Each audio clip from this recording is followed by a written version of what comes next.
ധാരാളം പ്രതിസന്ധികളും പ്രതികൂലങ്ങളും നിറഞ്ഞ ഈ ലോകത്തിൽ ഒരു മനുഷ്യൻ ദൈവത്തെ കണ്ടെത്തുക എന്നുള്ളതാണ് അവൻ്റെ ജീവിതത്തിൻ്റെ ഏറ്റവും വലിയ വിജയം.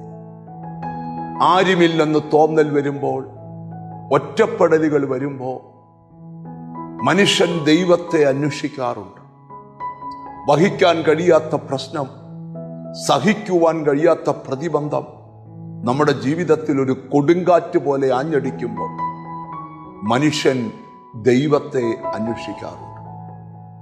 നാം ഇന്ന് സദൃശ്യവാക്യത്തിലെ ഒരു വാക്യമാണ് ധ്യാനിക്കുവാൻ പോകുന്നത്. സദൃശ്യവാക്യം 8-ാം അധ്യായം 17-ാമത്തെ വാക്യം. എന്നെ സ്നേഹിക്കുന്നവരെ ഞാൻ സ്നേഹിക്കുന്നു, എന്നെ ജാഗ്രതയോടെ അന്വേഷിക്കുന്നവർ എന്നെ കണ്ടെത്തും.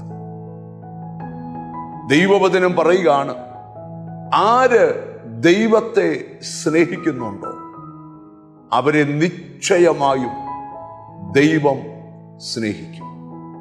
വേദപുസ്തകം നമുക്ക് തരുന്ന ഒരു ആത്മീക ദൂതുണ്ട്. ലോകവും ലോകത്തിലുള്ളവരെയും സ്നേഹിക്കരുത്.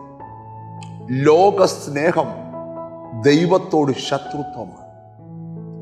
നാം ലോകത്തിൽ പാർക്കുമ്പോൾ ലോകത്തെ സ്നേഹിക്കാതെ ദൈവത്തെ സ്നേഹിക്കണം.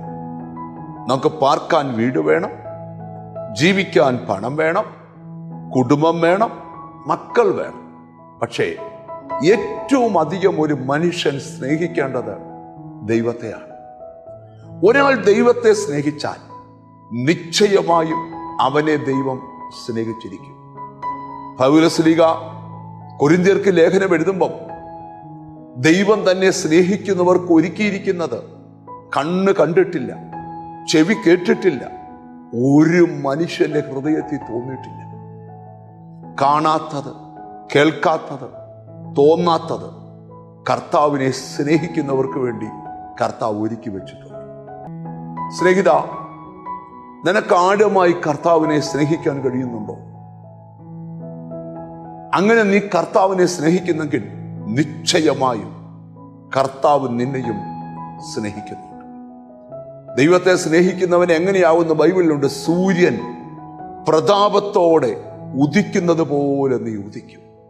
എന്നിട്ട് അവിടെ എഴുതിയിരിക്കുക, എന്നെ ജാഗ്രതയോടെ അന്വേഷിക്കുന്നവർ എന്നെ കണ്ടെത്തും. ദൈവത്തെ ഒന്ന് അന്വേഷിക്കുക. ബൈബിൾ വായിക്കുക, ദൈവത്തെ അന്വേഷിക്കുന്ന ബുദ്ധിമാനുണ്ടോ എന്ന് കാണാൻ ദൈവം സ്വർഗത്തിൽ നിന്ന് നോക്കും. സ്നേഹിത, ഉത്തരം കിട്ടാത്ത ഒരു ചോദ്യവുമായിട്ടാണ് നീ നടക്കുന്നതെങ്കിൽ ദൈവത്തെ അന്വേഷിക്കുക. നീ ദൈവത്തെ കണ്ടെത്ത. നിന്റെ സകല പ്രശ്നത്തിനും ഏക ഉത്തരം യേശു ക്രിസ്തു മാത്രം. കണ്ണുകളെ അടച്ച് പ്രാർത്ഥിക്കാം. കാരുണ്യവാനായ ദൈവമേ, സ്വർഗസ്ഥ പിതാവേ, അങ്ങയെ സ്നേഹിക്കുവാൻ, അങ്ങയെ അന്വേഷിക്കുവാൻ, അങ്ങയെ കണ്ടെത്തുവാൻ, അങ്ങയോട് ചേർന്ന് ജീവിക്കുവാൻ ഞങ്ങൾക്ക് കൃപ തരണം. എന്നോട് ചേർന്ന് പ്രാർത്ഥിക്കുന്ന മക്കൾക്ക് വേണ്ടി പ്രാർത്ഥിക്കണം. ദൈവം അവരെ സ്പർശിക്കണം. അവരെ നിന്റെ നാമം ചൊല്ലി പിതാവിൻ്റെയും പുത്രൻ്റെയും പരിശുദ്ധാത്മാവിൻ്റെ നാമത്തിൽ അനുഗ്രഹിച്ചു പ്രാർത്ഥിക്കും. ഇവർ അനുഗ്രഹിക്കപ്പെടട്ടെ യേശു ക്രിസ്തുവിൻ നാമത്തിൽ തന്നെ. ആമേൻ. ദൈവത്തെ സ്നേഹിക്കാൻ പഠിക്കുക. നിന്റെ ലൈഫ് ബ്ലെസ്ഡ് ആകും.